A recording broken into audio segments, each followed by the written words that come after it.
بسم اللہ الرحمن الرحیم نحمده ونصلي ونسلم على رسولنا الكريم اما بعد قال الله تبارك وتعالى قد افلح المؤمنون الذين هم في صلاتهم خاشعون والذين هم عن اللغو معرضون صدق الله مولانا العظيم. وقال النبي عليه الصلاة والسلام من حسن إسلام المرء تركه ما لا يعنيه أو كما قال عليه الصلاة والسلام. قرآن مجید کی ان آیتوں میں اللہ تعالیٰ نے فلاح اور بہبود کا نسخہ بتلایا ہے. اس دنیا میں انسانوں کو مبعوث کیا گیا اور ایک آزمائش کے مقصد سے اس دنیا میں انسانوں کو بھیجا گیا. تو دنیاوی زندگی میں کون کامیاب ہے اور کون ناکام ہے اس کی رہنمائی بھی کرائی گئی، اور کامیابی والے اصولوں پر جمنے کی ترغیب بھی دلائی گئی اور اس کا پابند بھی بنایا گیا. چنانچہ قرآن مجید کی ان آیتوں میں اللہ تعالیٰ نے کامیابی کا نچوڑ بیان کیا ہے. بظاہر مختصر سی 3 آیتیں ہیں، لیکن یہ قرآن مجید کا اعجاز ہے کہ مختصر الفاظ میں اللہ تعالیٰ نے انسان کی پوری زندگی کو سدھارنے کے احکام بیان فرما دی. ضرورت ہمیں اس کو سمجھنے کی ہے، اور سمجھانے کے حد تک جتنی وضاحت کی ضرورت تھی اللہ کے نبی صلی اللہ علیہ وسلم نے پوری دیانت و امانت کے ساتھ اس کی وضاحتیں بھی فرما دی. اور عملاً حضرات صحابہ اکرام رضوان اللہ علیہم اجمعین کی ایک جماعت کو اس پر جما کر امت کے سامنے اسوے کے طور پر پیش بھی فرما دیا کہ یہ قرآن ہے اور اس کا یہ بیان ہے، اور اس کی عملی تصویر میرے یہ اصحاب ہیں. اور امت کو یہ پابند کیا کہ اب تم ان تینوں کو سامنے رکھ کر اپنی زندگی کا رخ طے کرو. اور کامیابی اسی میں ہے کہ انسان اللہ، رسول اور اس کے اصحاب کو اپنا مشعل راہ بنائے، اپنی زندگی کا اسوہ بنائے، نمونہ اور آئیڈیل بنائے. جو طرز زندگی اصحاب نبی نے ہمیں دی ہے وہی دراصل قرآن و حدیث، اور اسی کی اتباع کے لیے انسانوں کو اس دنیا میں بھیجا گیا ہے.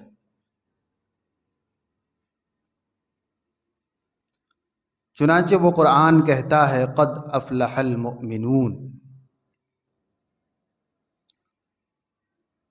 ترجمہ ہے کہ اہل ایمان بالیقین کامیاب ہو چکے. اس آیت میں اللہ تعالیٰ پکی خبر دے رہے ہیں.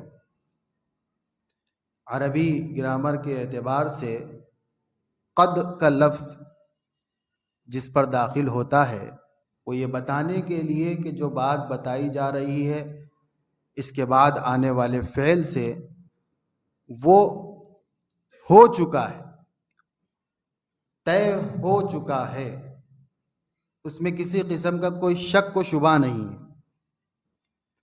اللہ فرما رہے ہیں قد افلح، کامیاب ہو چکے ہیں،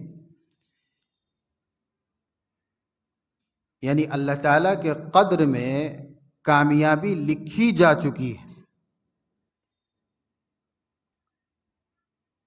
اور کامیابی بھی اعلیٰ درجے کی کامیابی.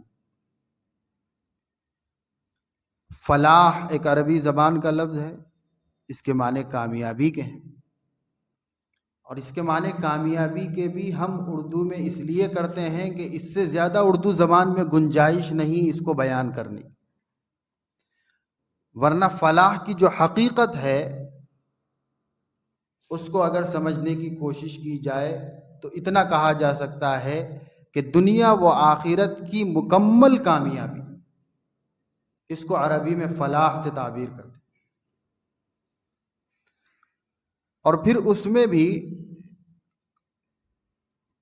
ہر چیز میں اکمل درجے کی کامیابی، 100% کامیابی، چاہے وہ دنیا کا کوئی معاملہ ہو یا آخرت کا کوئی معاملہ ہو، چاہے وہ عبادات سے متعلق ہو، چاہے وہ دنیاوی امور سے متعلق ہو، ہر چیز میں 100% کامیابی۔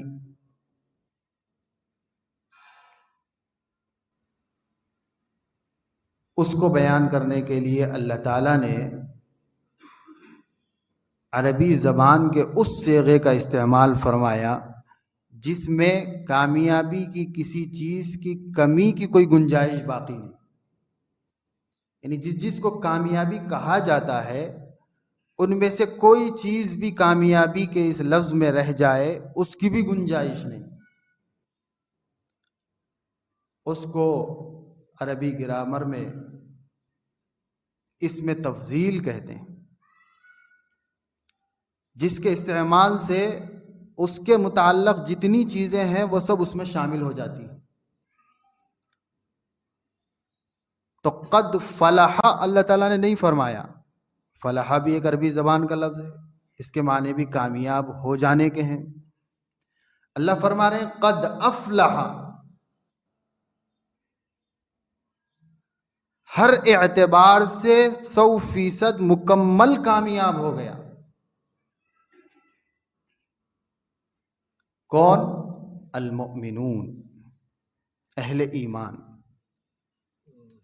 اس سے اتنی بات تو واضح ہو گئی کہ کامیابی اہل ایمان کی طے ہے۔ ایمان کے علاوہ جتنی چیزیں ہیں وہ نتیجتاً ناکامی کا منہ دیکھنے والی ہے۔ بظاہر دنیا میں ہمیں کامیاب ہوتے نظر آ رہے ہوں ایمان کی صفت کے بغیر کچھ لوگ، لیکن قرآن کہہ رہا ہے کہ کامیابی ان کا مقدر نہیں ہے۔ اور یہ جو دنیاوی کامیابی بظاہر نظر بھی آ رہی ہے یہ بھی دراصل دھوکہ ہے اور انہیں مزید ناکامی کی طرف لے جا رہا ہے، اس لیے کہ جو انسان ناکام ہو رہا ہو اور وہ اس کو کامیابی سمجھ رہا ہو تو ظاہر سی بات ہے وہ اس کو اور اپنائے گا، نتیجتاً وہ کامیابی کے گڑھے میں اپنے آپ کو ڈالنے کے لیے تیار ہو جائے، یعنی ناکامی کی انتہا پر وہ پہنچ جائے گا۔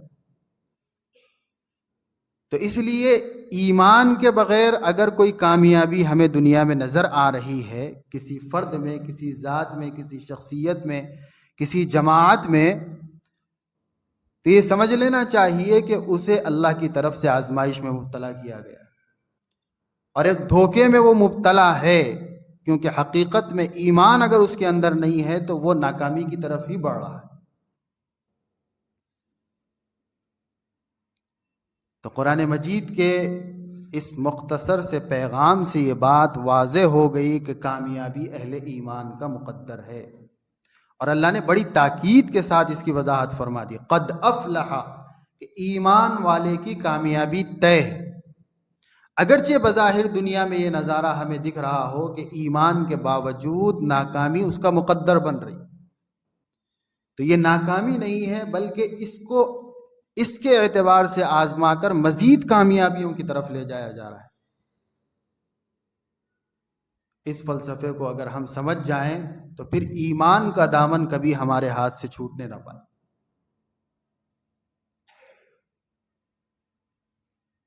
کہ ناکام کو کامیابی سمجھا کر اللہ مزید ناکام کر رہا ہے، اور کامیاب کو بظاہر ناکام دکھا کر اللہ مزید کامیاب کر رہا ہے۔ اسی کو قرآن کہہ رہا ہے قد افلح المؤمنون، کامیابی اہل ایمان کی طے ہے۔ اس سے ہمیں یہ بات طے کر لینے کی ضرورت ہے کہ ہم ایمان چھوڑ کر اگر کامیابی چاہتے ہیں تو کبھی کامیابی ہمیں نہیں مل سکتی۔ جب ہم نے اللہ کو ایک مانا ہے، اس کی وحدانیت کا اقرار کیا ہے، رسول کی رسالت کو تسلیم کیا ہے، آخرت کے دن کا عقیدہ رکھا ہے، تو ہمیں یہ طے کر لینا ہے کہ ہم ایمان کا دامن چھوڑ کر نہ دنیا کی کامیابی حاصل کر سکتے ہیں، نہ آخرت کی کوئی کامیابی حاصل کر سکتے ہیں۔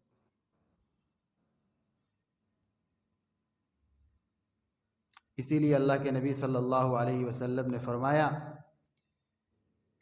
کہ مصیبتوں، آزمائشوں، تنگیوں کے دور میں اس جال سے اپنے آپ کو بچانے کا واحد راستہ یہی ہے کہ مزید ایمان سے اپنے آپ کو جوڑ لے۔ اگر مسلمان یہ تصور کرے کہ ایمان کی وجہ سے مجھ پر یہ آفتیں آ رہی ہیں، لہذا میں ایمان سے دور ہو جاؤں گا، تو آفتیں دوگنی ہو جائیں گی، دنیا کی آفت بھی اور آخرت کی آفت بھی۔ تو آفتوں سے نکلنے کا، مصیبتوں سے نکلنے کا طریقہ ہی یہ بتلایا گیا ہے کہ ایمان سے جس درجے تعلق مضبوط ہونا چاہیے تھا اس میں کمی آئی ہے، اس لیے یہ مصیبت آ رہی ہے، لہٰذا اس کو دور کرنے کا طریقہ یہی ہے کہ مزید سچے پکے مسلمان بن جاؤ، کمیوں پر نظر کر کے اپنے ان کمیوں کو دور کرنے کی کوشش کرو۔ یہی اپنے آپ کو مصائب سے نکالنے کا طریقہ ہے جو قرآن بیان کرتا ہے، اور حقیقت بھی یہی ہے کہ جس زمانے میں مصیبتوں کو دیکھ کر اہل اسلام نے ایمان سے اپنا تعلق مضبوط کیا، پھر اللہ تعالیٰ کی مدد و نصرت آسمانوں سے اتری، اور جب مصیبت کو دیکھ کر اس کا سبب ایمان کو بنایا اور ایمان سے دوری اختیار کر لی، تو مزید مصیبتوں کے شکنجے میں کستے چلے گئے۔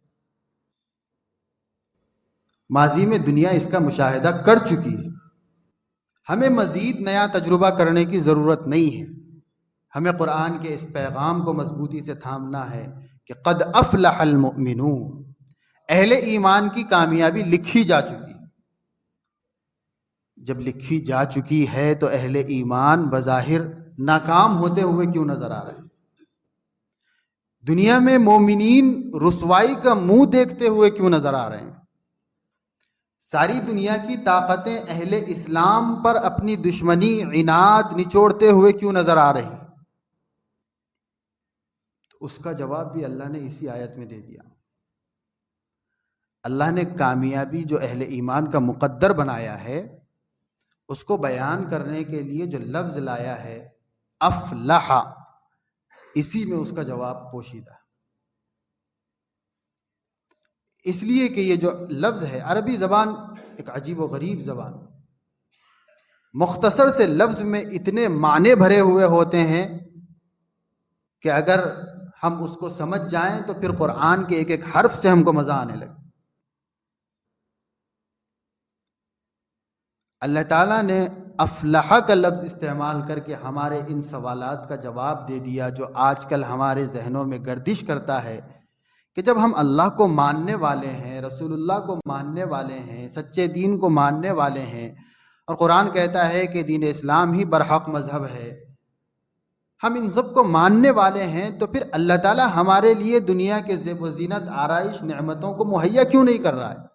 دنیا ہم پر تنگ ہوتی ہوئی کیوں نظر آ رہی ہے؟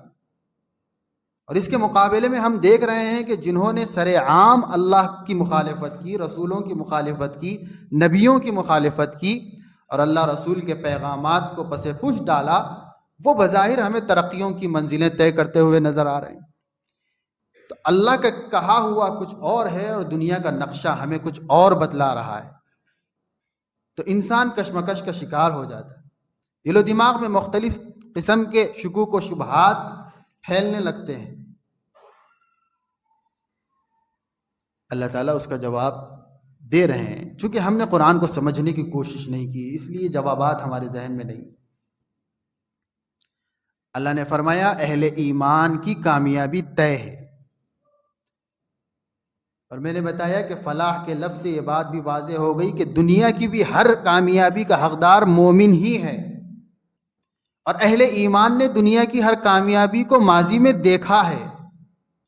صحابہ کی زندگیوں کا مطالعہ کر لیجئے، تابعین کی، تبع تابعین کی، اور ہر زمانے کے اولیاء اور صالحین کی زندگیوں کا مطالعہ کر لیجئے کہ ایسی کامیابی کہ دنیا دنگ رہ گئی کہ ان کو دنیا کی اتنی بڑی بڑی کامیابیاں آخر کیسے مل گئی۔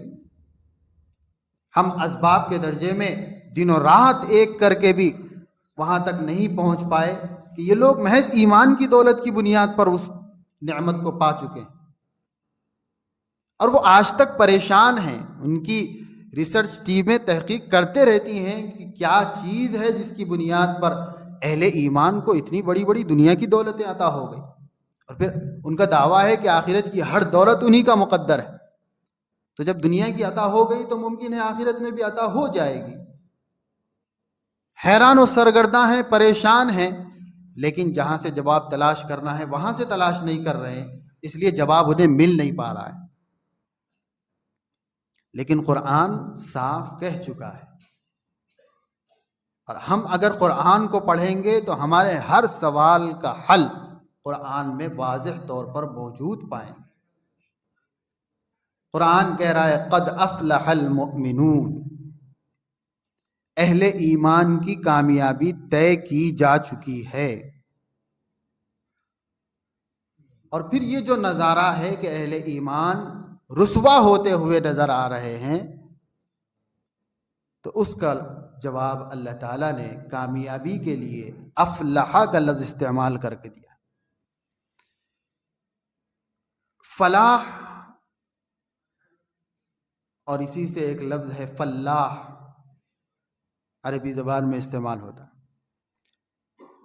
وہ کسان کو کہتے ہیں، کھیتی باڑی کرنے والے کو کہتے ہیں. یہ لفظ اس کو اس لیے کہا جاتا ہے کہ وہ اپنی زندگی کے ایک معدد بھی حصے کی سخت جد و جہد، محنت، جفاکشی کے بعد ایک کامیابی پاتا ہے. آپ دن و رات نظارہ کرتے ہیں، کسانوں کو دیکھتے ہیں کہ بیج بونے سے پہلے ایک مستقل اس کی محنت ہے. زمین کو ہموار کرتا ہے، ہل چلاتا ہے، کاشت کے قابل بناتا ہے. ایک لمبی محنت کے بعد جب خون پسینہ ایک ہوتا ہے تو وہ زمین بیج بونے کے لائق بنتی ہے.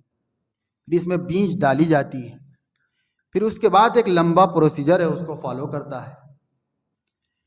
پھر اس کے بعد اس کو پانی دینا پڑتا ہے. 2-3 مہینے کی اس محنت کے بعد وہ بوئی ہوئی بیج کی کونپلیں نکلتی ہیں. تو پھر رات کی نیند قربان کر کے اور دن کا چین برباد کر کے وہ ان کونپلوں کی حفاظت کرتا ہے کہ کہیں کوئی جانور، کہیں کوئی کیڑے مکوڑے اسے برباد نہ کر دے، ہلاک نہ کر دے، خراب نہ کر دے. اور دن اور رات اس کے بڑے ہونے کا انتظار کرتا ہے کہ وہ اپنے آپ پہ کھڑے ہونے کے قابل ہو جائے. اور اس کے ارد گرد مختلف قسم کے غلط پودے اگتے ہیں، اس کی صفائی کرتے رہتا ہے مستقل، تاکہ یہ غلط پودے اس کو نقصان دہ نہ بنا دیں.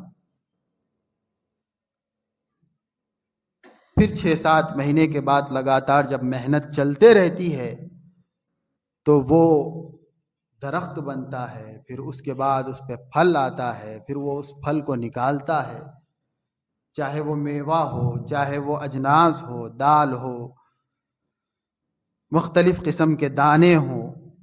اور پھر اس کے بعد پھر بڑی محنت کے ساتھ ان دانوں کو، ان پھلوں کو پتوں سے الگ کرتا ہے. جس مضبوط سانچے میں اللہ تعالیٰ نے اس کو محفوظ رکھا ہے، اس سے نکالنے کا ایک مرحلہ ہے، اس پر عمل کرتا ہے.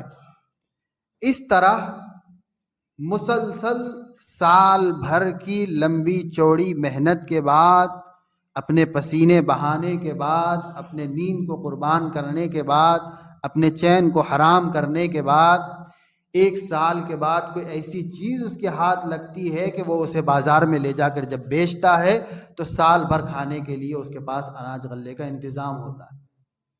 تو اس کامیابی کو دیکھ کر وہ پھر مسکراتا ہے، خوش ہوتا ہے کہ میری محنت رنگ لائی.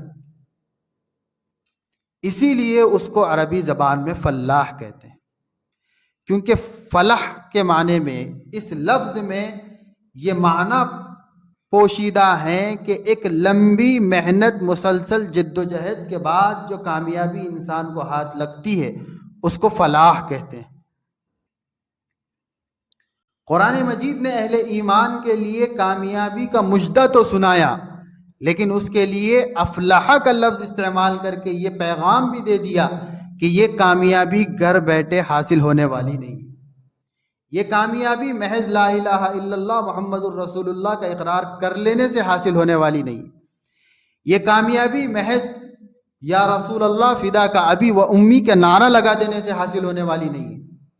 یہ کامیابی محض اللہ کو ایک مان کر مطمئن ہو جانے سے حاصل ہونے والی نہیں. یہ کامیابی محض اس لیے کہ ہم باپ دادا سے مسلمان چلے آ رہے ہیں تو اہل اسلام ہم ہی ہیں اور اہل اسلام پر اہل ایمان پر اللہ کا کرم ہونا چاہیے، اس خوش فہمی میں مبتلا ہونے سے حاصل ہونے والی نہیں ہے، بلکہ یہ کامیابی اس مسلسل مجاہدے کے بعد حاصل ہونے والی ہے جو مجاہدہ مکی دور میں صحابہ اکرام نے پیش کر کے دکھایا تھا. اس مجاہدے کے بعد حاصل ہونے والی ہے جو مجاہدہ خود اللہ کے نبی صلی اللہ علیہ وسلم نے اپنی عمر کے مختلف حصوں میں پیش کر کے امت کے سامنے پیش کیا تھا. تو پتہ چلا کہ اہل ایمان کی کامیابی طے تو ہے، لیکن اس وقت جب وہ مومن بنے. دوسری جگہوں پر بھی قرآن مجید نے اس کی وضاحت بار بار فرمائی، اہل ایمان کو تسلی دی، وَلَا تَهِنُوا وَلَا تَحْزَنُوا وَأَنْتُمُ الْأَعْلَوْنَ. گھبرانے کی ضرورت نہیں ہے، پریشان ہونے کی ضرورت نہیں ہے، حالات کے ستم خوردہ ہونے کی وجہ سے بزدل ہونے کی ضرورت نہیں ہے، مایوس ہونے کی ضرورت نہیں ہے. کامیابی تمہارا مقدر ہے، یہ طے ہو چکا ہے، لیکن شرط ہے ان کنتم مؤمنین، انتم الاعلون ان کنتم مؤمنین. شرط یہ ہے کہ تم اہل ایمان بن جاؤ، تم صحیح معنوں میں مومن بن جاؤ، تو پھر کوئی تمہارا کچھ نہیں بگاڑ سکتا. صحابہ اکرام کی زندگیوں کا مطالعہ کریں تو پتہ چلتا ہے کہ صحیح معنوں میں جب انہوں نے ایمان اللہ کے سامنے پیش کیا ایک مسلسل جہد کے بعد، تو آسمان سے ان لوگوں نے اپنی آنکھوں سے فرشتوں کو اترتے بھی دیکھا، آسمان سے رحمتوں کے نزول کو بھی دیکھا، بڑی بڑی طاقتوں کے سامنے نہتے صحابہ پیش ہوئے تو ان طاقتوں کے رعب و دبدبے کو بھی دیکھا. دنیا حیران رہ گئی کہ یہ آخر کیسی کامیابی ہے جو انہیں مل گئی ہے، بغیر کسی اسباب کے کامیابی ملتی چلی جا رہی ہے. یہ وہی کامیابی ہے جس کا وعدہ اللہ کر رہا ہے، قد افلح المؤمنون. شرط یہ ہے کہ تم مومن بن جاؤ. ایمان کا صحیح تصور یہی ہے کہ ہم مسلم بن جائیں، سچے پکے مسلمان بن جائیں. اس لیے اللہ تعالیٰ نے قرآن مجید میں ارشاد فرمایا، یا ایھا الذین آمنوا ادخلوا فی السلم کافہ. اے ایمان والو پورے مسلمان بن جاؤ. پتہ چلا کہ ایمان اپنا جوہر اس وقت دکھاتا ہے جب ہم مسلمان بھی بن جائیں. دو لفظ بولے جاتے ہیں عام طور سے، ایمان اور اسلام، لیکن دونوں میں بڑا فرق ہے. ایمان تو یہ ہے کہ ہم زبان سے دعویٰ کر دیں لا الہ الا اللہ محمد الرسول اللہ کا. یقیناً یہ دعویٰ بھی ہمیں ایک نہ ایک دن کامیاب کرے گا، لیکن فوری طور پر اللہ کی رحمتوں کو اپنا مقدر بنتے دیکھنا چاہتے ہیں تو صرف دعویٰ کافی نہیں، مسلمان بننا پڑے گا. اسی کو اللہ فرما رہے ہیں، اے ایمان والو جنہوں نے لا الہ الا اللہ محمد الرسول اللہ کے کلمے کا زبان سے اقرار تو کر لیا ہے، جو یہ بار بار نعرہ لگا رہے ہیں کہ ہم ایک اللہ کو مانتے ہیں، جو یہ کہہ رہے ہیں کہ محمد الرسول اللہ ہمارے نبی ہیں، سچے نبی ہیں، آخری نبی ہیں، جو قرآن کو اللہ کی کتاب مانتے ہیں، جو سب نبیوں کی تصدیق کرنے والے ہیں، جو آخرت پر ایمان رکھتے ہیں، خبر پر ایمان رکھتے ہیں، حشر پر ایمان رکھتے ہیں، حساب و کتاب پر، جنت جہنم پر ایمان رکھتے ہیں. یقیناً تم مومن ہیں، لیکن ایمان کا کمال ابھی تمہارے اندر نہیں آیا ہے، اور کامیابی کامل مومن کے لیے طے پائی. ایک آخری درجے کی کامیابی ہے، وہ ادنا ایمان والے کو بھی ملے گی، لیکن اس کے لیے جہنم کے عذابات سے گزر کر جانا پڑے. وہ تو طے ہے ایمان والے کی کامیابی۔ ہمیں خوش فہمی یہ ہو گئی کہ ہم ان جیسی قرآن کی تعلیمات کو پڑھ کر یہ سمجھ بیٹھے کہ اتنی کامیابی بھی کافی نہیں۔ اتنی کامیابی کافی ہوتی تو صحابہ کو اتنی محنت کرنے کی ضرورت نہیں، ہزاروں کی تعداد میں جانیں نچھاور کرنے کی ضرورت نہیں پڑتی، خون کی ندیاں بہانے کی ضرورت نہیں پڑتی۔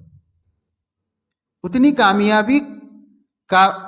کامیابی پانے کے لیے ایمان کا اتنا درجہ کافی نہیں ہے۔ ایمان کا کمال مطلوب ہے، وہ اسلام کے ساتھ حاصل ہوگا۔ اسی لیے اللہ مومنین کو خطاب کر کے ہی کہہ رہے ہیں، یا ایھا الذین آمنو، اے ایمان لا چکنے والو، ادخلوا فی السلم کافہ، پکے مسلمان ہو جاؤ۔ اسلام کیا ہے؟ اسلام بھی عربی زبان کا لفظ ہے، اس کے معنی ہے اپنے آپ کو سرنڈر کر دینا، حوالے کر دینا، سپرد کر دینا۔ کس کے؟ اللہ اور اس کے رسول کے۔ محمد الرسول اللہ صلی اللہ علیہ وسلم نے جو تعلیمات اللہ کی طرف سے ہم تک پہنچائی ہے، اس کے اپنے آپ کو حوالے کر دے۔ دوسرے الفاظ میں شریعت کا اپنے آپ کو پابند بنا لینا، اس کو مسلمان بننا کہتے ہیں۔ جب تک ہم لا الہ الا اللہ اور محمد الرسول اللہ کا اقرار تو زبان سے کریں، لیکن نماز، روزہ، زکوٰۃ، حج، معاملات، معاشرت، عبادات میں اللہ رسول کا اپنے آپ کو پابند نہ بنائے تو یہ ادھورا ایمان ہے، اس سے ہم مسلمان نہیں بن سکتے۔ اور کامیابی کا مدار ایمان و اسلام پر طے کیا گیا، حقیقی کامیابی کا مدار ایمان و اسلام پر طے کیا گیا، دنیا و آخرت کی کامیابی کا مدار ایمان و اسلام پر طے کیا گیا ہے۔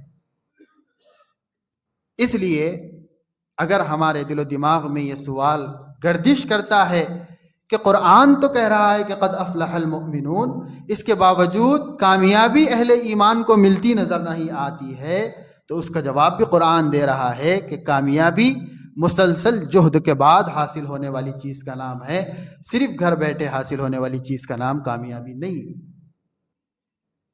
اس کے لیے مسلمان بننا پڑے گا، اسلام اپنے دلوں میں داخل کرنا پڑے گا، زندگی کے 24 گھنٹے کے نظام میں اسلام کو چھلکا کر دکھانا پڑے گا کہ میں اٹھتا بھی ہوں تو پیارے نبی کی تعلیمات کے مطابق، بیٹھتا بھی ہوں تو انہی کی تعلیمات کے مطابق، میں سوتا ہوں، جاگتا ہوں، چلتا ہوں، پھرتا ہوں، معاملہ کرتا ہوں، معاشرے میں کوئی کام کرتا ہوں، پڑھتا ہوں، پڑھاتا ہوں، عبادت کرتا ہوں یا کوئی معاملہ کرتا ہوں، ہر کام میرا، ہر قدم اللہ اور اس کے رسول صلی اللہ علیہ وسلم کی تعلیمات کی غلامی میں گزر رہا ہے تو میں مسلمان ہوں، اگر نہیں تو پھر اسلام میری زندگی سے نکل رہا ہے۔ اور بے اسلامی کے ساتھ ایمان کا اعتبار اس لیے نہیں ہے کہ جو تسلسل کے ساتھ اسلام کے دامن کو چھوڑتا ہے تو ایک وقت آتا ہے کہ ایمان بھی اس کے دل سے ختم ہو جاتا ہے، اور دنیا نے سابق میں ایسی مثالیں دیکھی ہے۔ اور قرآن و حدیث کا خلاصہ بھی ہمیں یہ پیغام دیتا ہے کہ جو مسلسل اسلام کو اپنی زندگیوں سے نکال لیتا ہے تو ایک حد آتی ہے کہ جہاں ایمان بھی اس کی زندگی سے نکل جاتا ہے، اس لیے کہ ایمان وہ اسلام کے ذریعے سے مضبوط ہوتا ہے۔ اسی لیے اہل سنت والجماعت کا یہ عقیدہ ہے کہ الایمان یزید و ینقص، ایمان کی یہ کیفیت ہے کہ وہ بڑھتا بھی ہے، گھٹتا بھی ہے۔ تو ایمان کے اندر فی نفسی کوئی ایسی طاقت نہیں ہے کہ وہ بڑھ جائے، گھٹ جائے، اعمال اس کو بڑھاتے ہیں یا گھٹاتے ہیں۔ اسی لیے قرآن نے جہاں جہاں بھی ایمان کا تذکرہ کیا اس کے ساتھ عمل صالح کو جوڑ کر بیان کیا، ایھا الذین آمنوا ان الذین آمنوا وعملوا الصالحات۔ جب جب بھی ایمان والوں کی فضیلت بیان کی تو ساتھ میں عمل صالح کا تذکرہ کیا، ایمان والے جنہوں نے ایمان لایا اور ساتھ میں عمل صالح کو بھی جوڑ لیا۔ قرآن کا یہ ربط بھی ہمیں پیغام دے رہا ہے ایمان کے ساتھ اعمال صالحہ کا، کہ مسلمانوں کے لیے محض ایمان زبانی کافی نہیں، عمل صالحہ کا جوڑ بنا کر اسلام کو بھی اختیار کرنا پڑے۔ اس لیے میرے دوستو، قرآن مجید کا وعدہ تو اپنی جگہ طے ہے، قد افلح المؤمنون، کامیابی اہل ایمان کی طے ہے، لیکن ایمان کے کمال کے ساتھ ہوگی تو طے، اور ایمان کے کمال کو پہنچنے کے لیے محنت کرنا پڑے گا، مجاہدہ کرنا پڑے گا، مشقت اٹھانا پڑے گا۔ اپنی خواہشات کو کچلنا پڑے گا، اور یہ چیز حاصل ہوتی ہے اہل ایمان کی صحبت سے۔ صحابہ کو بھی اسلام کا یہ کمال ایمان کے بعد حاصل ہوا نبی کی صحبت سے۔ اس کے بعد یہ دستور چلا دیا گیا کہ قیامت تک اس چیز کو حاصل کرنے کا طریقہ یہی ہے کہ تم بھی اہل ایمان کی صحبت اختیار کرو، صادقین کی صحبت اختیار کرو، صالحین کی صحبت اختیار کرو، یعنی ان کے ساتھ اپنا اٹھنا بیٹھنا بنا لو، یاری ایسے لوگوں کے ساتھ بنا لو جو اللہ رسول کی چاہت میں دن و رات گزارتے ہیں۔ اس لیے کہ جس کے ساتھ اپنی دوستی کرو گے ہمارے اندر بھی وہ صفتیں منتقل ہوتی چلی جائے گی۔ اور خود نبی کریم صلی اللہ علیہ وسلم نے فرمایا المرء علی دین خلیلہ فلینظر احدکم علی من یخالل، آدمی قیامت کے دن اپنے دوست کے دین پر اٹھے گا، اس لیے تم میں سے ہر کوئی یہ دیکھ لو کہ تمہاری یارانہ، تمہاری دوستیاں کیسے لوگوں کے ساتھ، فساق و فجار کے ساتھ دوستی ہے تو نتیجتاً فسق و فجور اس کے زندگی میں بھی منتقل ہوگا، اور حشر بھی اسی کے مطابق ہوگا۔ جیسی زندگی گزرے گی موت ویسی آئے گی، اور جس بنیاد پر موت آئے گی حشر بھی اسی کے مطابق ہوگا۔ اللہ ماشاء اللہ، اللہ کسی کے ساتھ رحم و کرم کا معاملہ فرمائے تو زندگی پوری گناہوں میں گزار کر بھی خاتمہ اچھا ہو جائے، لیکن اللہ نے قانون اور دستور یہ بنایا ہے کہ جیسی زندگی گزاری جائے گی موت کے وقت حالات بھی ویسے ہی بنیں گے۔ اور مشاہدہ بھی یہی ہے، ہم دیکھتے ہیں صبح و شام کہ جو دنیا کے جس دلدل میں پھنسا ہوا تھا موت اسی کے مطابق اس کو آتی، اور موت جب آ گئی تو طے ہو گیا کہ حشر بھی اسی کے مطابق ہوگا۔ خدا نخواستہ موت ایمان کے بغیر آئی تو یہ طے ہے کہ حشر بھی اسی کے مطابق ہوگا، اور پھر وہاں پر اللہ کا سامنا کرنا ہے، اس کے بعد کی منزلیں طے کرنا ہے۔ کیسے طے کیا جائے گا وہ وہیں پر دیکھا جائے گا۔ تو ضرورت اس بات کی ہے کہ ہم کوشش کریں کہ مسلمان بن جائیں۔ اقبال نے کہا تھا نہ کتابوں سے نظر سے، نہ کتابوں سے نوازوں سے نظر سے پیدا، دین ہوتا ہے بزرگوں کی نظر سے پیدا۔ یہ بہت ساری قرآن کی آیات اور احادیث کی اس نے ترجمانی کی ہے اپنے دو مصروں میں۔ قرآن کہتا ہے یا ایھا الذین آمنوا اتقوا اللہ وکونوا مع الصادقین، اے ایمان والو سچی پکی زندگی، اسلام والی زندگی، اللہ رسول کی اطاعت والی زندگی، غلامی والی زندگی اختیار کرو، اور اس کا طریقہ بتایا کونوا مع الصادقین، اہل ایمان کے ساتھ ہو جاؤ۔ اپنے دن بھر کے نظام میں سے کچھ حصہ ان کے ساتھ اٹھنے بیٹھنے کا بنا لو، تو ان کے دل میں ایمان کی جو روشنیاں ہیں وہ کچھ نہ کچھ تمہارے دل میں منتقل ہوں، اور یہ تسلسل کے ساتھ منتقل ہوتی ہوئی آ رہی ہے۔ نبی نے صحابہ کے دلوں میں منتقل کی تھی، صحابہ نے تابعین کے، تابعین نے تبع تابعین کے، پھر ہر زمانے میں اولیاء اور صالحین نے اپنے بعد آنے والے مومن بننے والے، مسلم بننے کی خواہش رکھنے والے لوگوں کے قلوب میں منتقل کرتے چلے آئے، اور قیامت تک یہ سلسلہ جاری رہے گا۔ اس لیے اگر ہم کامیابیوں کو اپنا مقدر بنانا چاہتے ہیں تو ایمان کے ساتھ اعمال صالحہ کا ربط ضروری ہے۔ ایمان کے ساتھ اسلام کو اپنے زندگیوں میں پیدا کرنا ضروری ہے، اور اس کو پانے کا طریقہ قرآن بتا رہا ہے کہ سچے پکے مسلمانوں کے ساتھ اپنے آپ کو کر لو۔ تم جتنا سچے مومنین سے گھبرا کر دور ہوتے چلے جاؤ گے اتنا ناکامی تمہارا مقدر بنتی چلی جائے گی، اور یہ دنیا کا پروپیگنڈا ہے، اور اہل باطل تو چاہتے ہیں کہ کامیابی ہمارا مقدر بنی تو کوئی اور ناکامی اگر ہمارا مقدر بنی ہے تو دنیا میں کوئی اور قوم وہ کامیابی کو اپنا مقدر نہ بنا لے، وہ بھی ناکام ہو۔ اگر ہم کو یہ نعمت نہیں ملی ہے تو کسی اور کو نہیں ملنا چاہیے۔ اس لیے وہ ایسے پروپیگنڈے کرتے ہیں کہ جہاں سے یہ دولت نصیب ہو سکتی ہے اہل ایمان کو وہاں سے دور کرنے کی کوشش کرتے ہیں، ایسے لوگوں سے ڈرانے کی کوشش کرتے ہیں، ایسے لوگوں کی غلط امیج دنیا کے سامنے پیش کر کے یہ سمجھانے کی کوشش کرتے ہیں اہل ایمان کو کہ تم ان کے ساتھ اگر ہو جاؤ گے تو تمہارا بھی یہی مقدر ہو، تمہاری بھی دنیا برباد ہو جائے گی۔ تو دنیا برباد کرنا ان کا مقصد نہیں ہے، آخرت برباد کرنا ان کا پلان ہے۔ اور قرآن کہہ رہا ہے کہ طریقہ تو ایک ہی ہے، ڈر کو دل سے نکالنا پڑے گا، اور اللہ سے، اللہ کے نبی سے قریب ہونے کے لیے اللہ والوں سے اپنے آپ کو قریب کرنا پڑے گا، نبی جیسے چہرے بشروں سے اپنے آپ کو ملانا پڑے گا، اور پھر جب دین پر عمل کرنے کا داعیہ دل میں پیدا ہوگا تو پھر قرآن و حدیث سے اپنے آپ کو قریب کرنا پڑے گا، پھر قرآن و حدیث کو سمجھ کر اللہ اور اس کے نبی کی چاہت کے مطابق اپنی زندگانی کو بنانا پڑے گا، تب جا کر اسلام کا ٹھپا ہمارے اوپر لگ سکتا ہے، اور پھر تب جا کر ہم مومن اور مسلم بن سکتے ہیں، اور پھر وہ کامیابیاں ہم دیکھ سکتے ہیں اپنی آنکھوں سے جو کامیابیاں صحابہ نے اپنی آنکھوں سے اس دنیا میں دیکھی تھی۔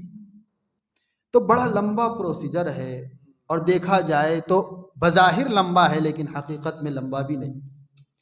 دیکھنے میں یہ لگتا ہے کہ اتنی ساری منزلیں طے کر کے کب ہم اللہ تک پہنچیں گے، لیکن جب چلنا شروع کریں گے تو پتہ چلے گا کہ منزل قریب ہی میں تھی، ہمیں پتہ ہی نہیں چل سکا۔ اس کی ترجمانی قرآن کی آیت کرتی ہے وَالَّذِينَ جَاهَدُوا فِينَا لَنَهْدِيَنَّهُمْ سُبُلَنَا، تھوڑا سا مشقت کر کے، مجاہدہ برداشت کر کے اللہ رسول کی چاہت کے مطابق جینے مرنے کا عزم کر لیں تو پھر پتہ چلے گا کہ راستہ تو بہت آسان تھا، ہم ہی گھبرائے ہوئے تھے، ہم ہی اپنے آپ کو دور کیے ہوئے تھے۔ اس لیے میرے دوستو اتنا تو اطمینان کر لو کہ کامیابی ہمارا ہی مقدر ہے، لیکن اگر یہ سوال ستائے کہ پھر ہم کامیاب کیوں نہیں ہیں تو اپنے اوپر رونے کی ضرورت ہے کہ ہم نے اس لائق نہیں بنایا۔ یعنی ایمان کے جس منتہا کو پہنچنے کی ضرورت ہے ہم نہیں پہنچ پا رہے ہیں، ہمارا گراف اور سطح گرتا جا رہا ہے دن بدن۔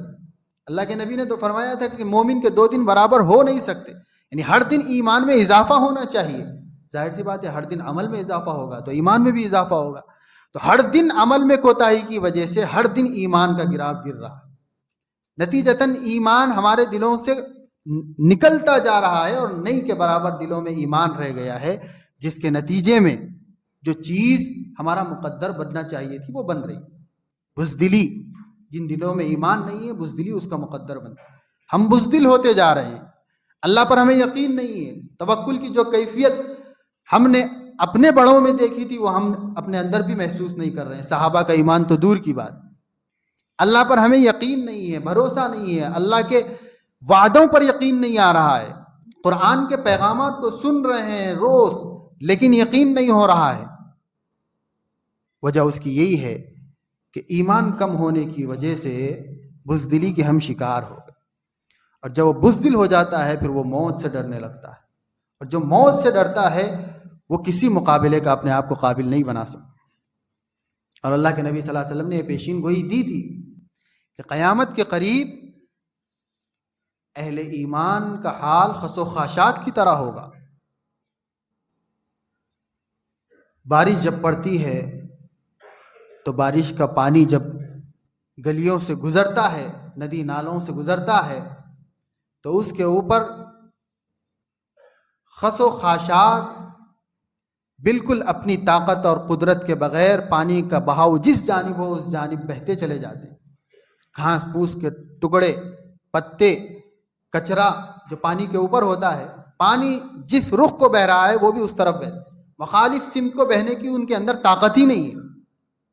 یہ حال مسلمانوں کا قیامت کے قریب ہو جائے گا۔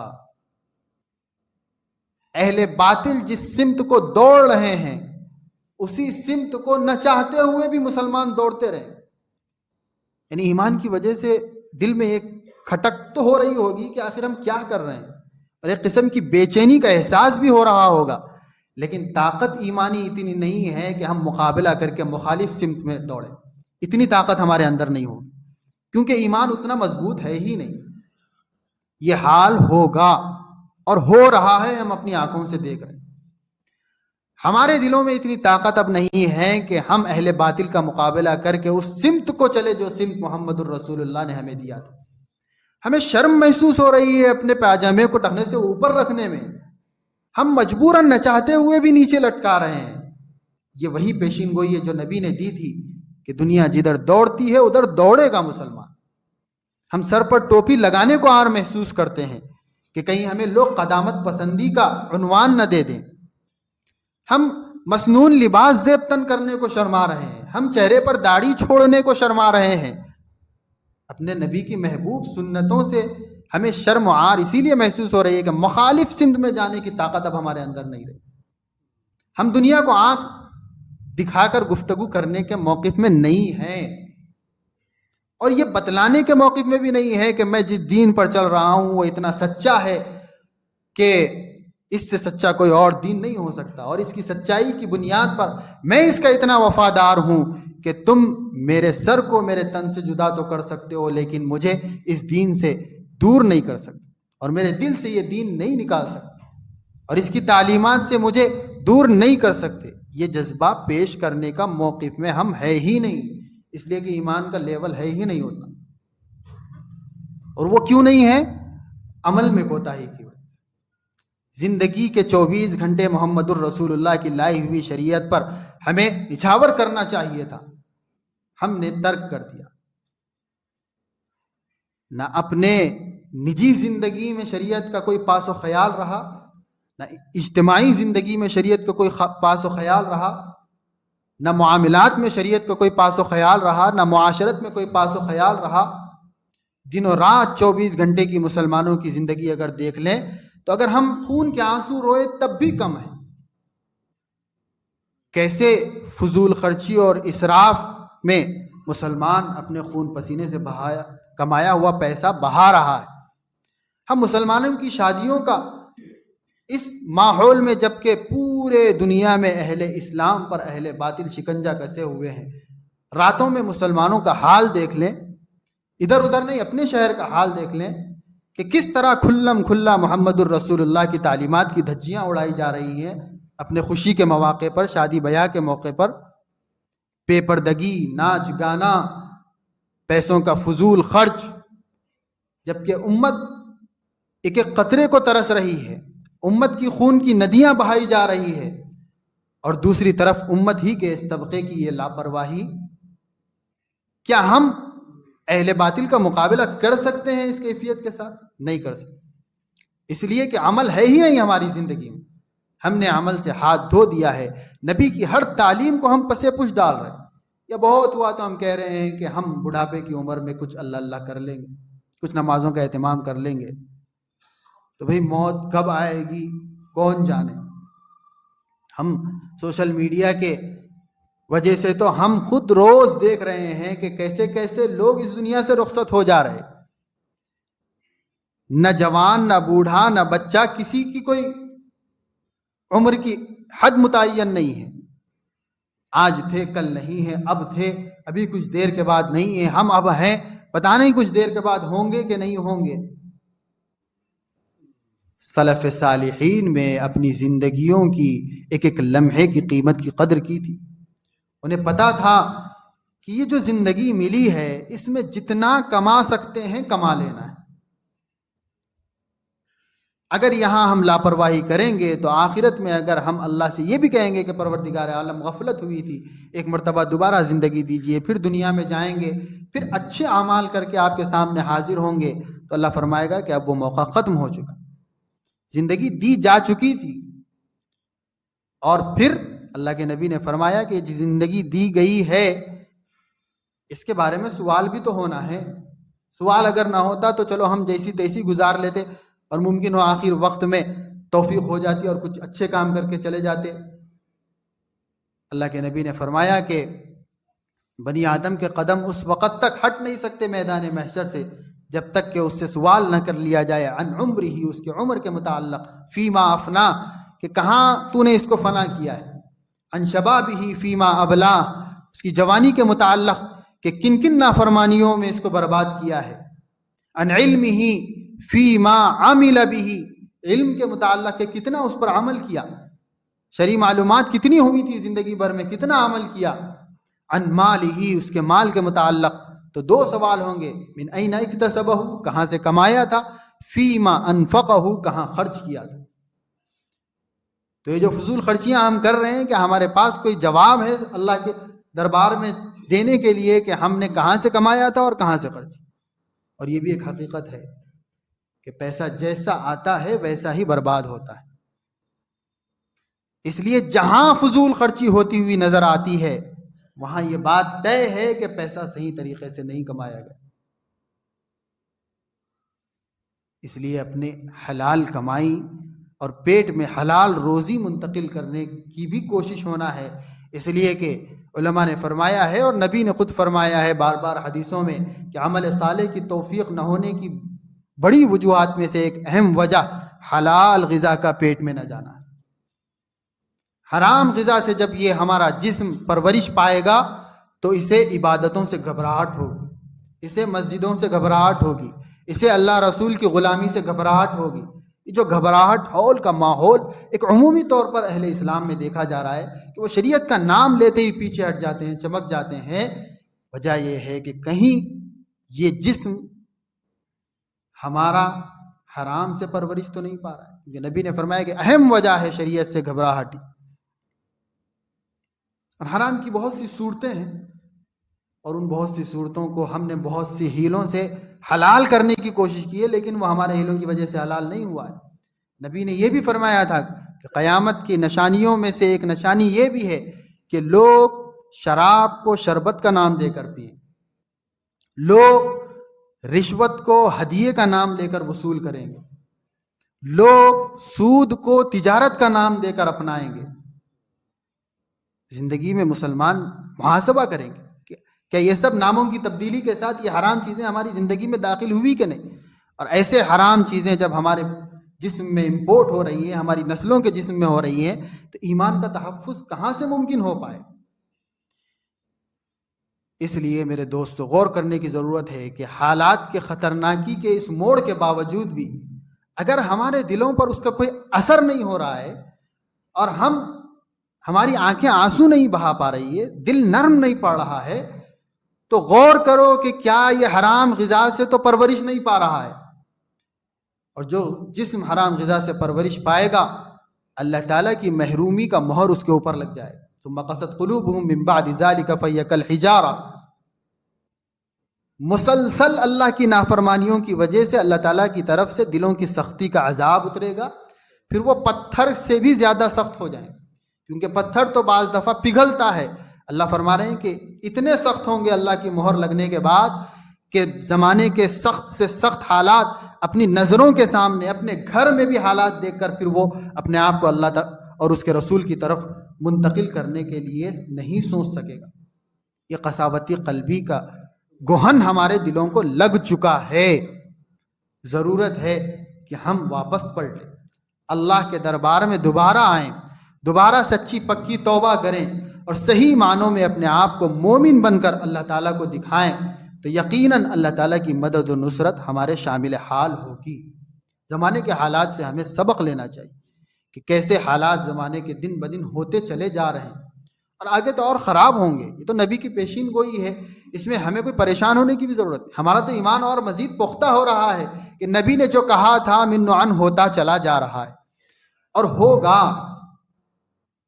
علماء نے بڑی آسانی کے ساتھ اس کو سمجھایا ہے کہ یہ سمجھنے کے لیے کہ ایمان اور کفر کا حال قیامت کے قریب کیسا ہوتا چلا جائے گا، آپ یہ تصور کریں کہ ایک بلیک بورڈ پر 2 لکیریں ڈالی گئی ہیں اور ایک لکیر کے اوپری حصے میں آپ ایمان کو لکھ لیں اور دوسری لکیر کے بالکل نیچے حصے میں آپ کفر کو لکھ لیں، باطل کو لکھ لیں. جب دنیا شروع ہوئی تھی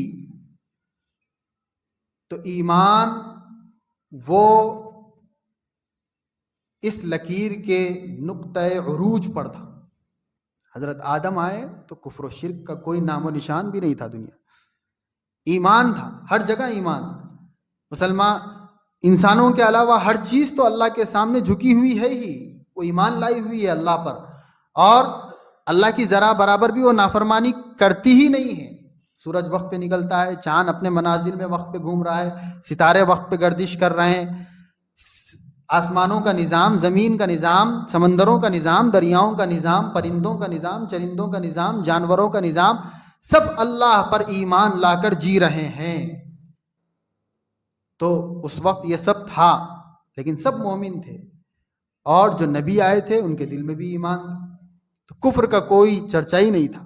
تو اس وقت ایمان عروج کے نقطے پر تھا، اور کفر بالکل زوال کے نقطے پر تھا۔ جو دوسری لکیر کے نیچے کفر لکھا ہوا ہے وہاں پر کفر تھا، لیکن اللہ تعالیٰ نے یہ ضابطہ بتا دیا کہ اب جب دنیا چلنا شروع ہوگی تو چلتے چلتے چلتے چلتے جب دنیا کا خاتمہ ہوگا تو یہ ایمان گرتے گرتے گرتے گرتے بالکل زوال پذیر ہو جائے گا، اور زوال کے نقطے پر آ کر رکے گا، اور یہ باطل اور کفر چڑھتے چڑھتے چڑھتے چڑھتے عروج کے نقطے پر جا کر رکے گا، تبھی جا کر قیامت برپا ہوگی۔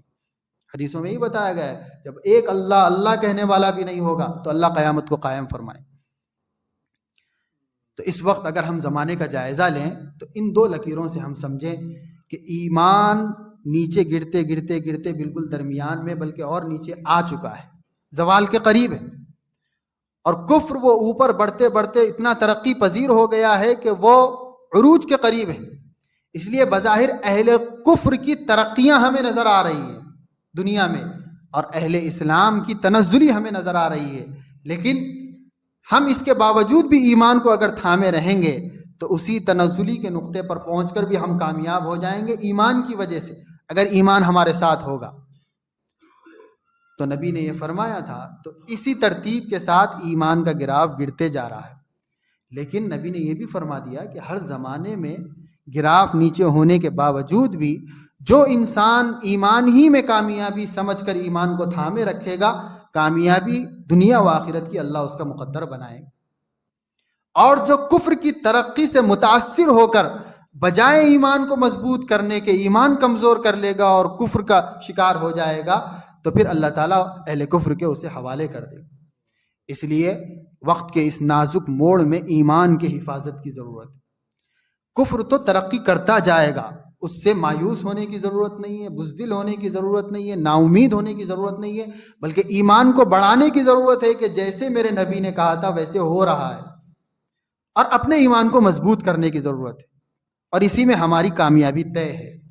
اللہ تعالیٰ اپنے فضل و کرم سے ہمیں یہ بات سمجھا دے کہ قد افلح المؤمنون، اہل ایمان کی کامیابی لکھی جا چکی، اللہ ہمیں یہ سمجھا دے، اور اس کامیابی کو پانے کا جو طریقہ اللہ نے بتایا ہے اللہ ہمیں اس پر عمل کرنے کی توفیق عطا فرما دے۔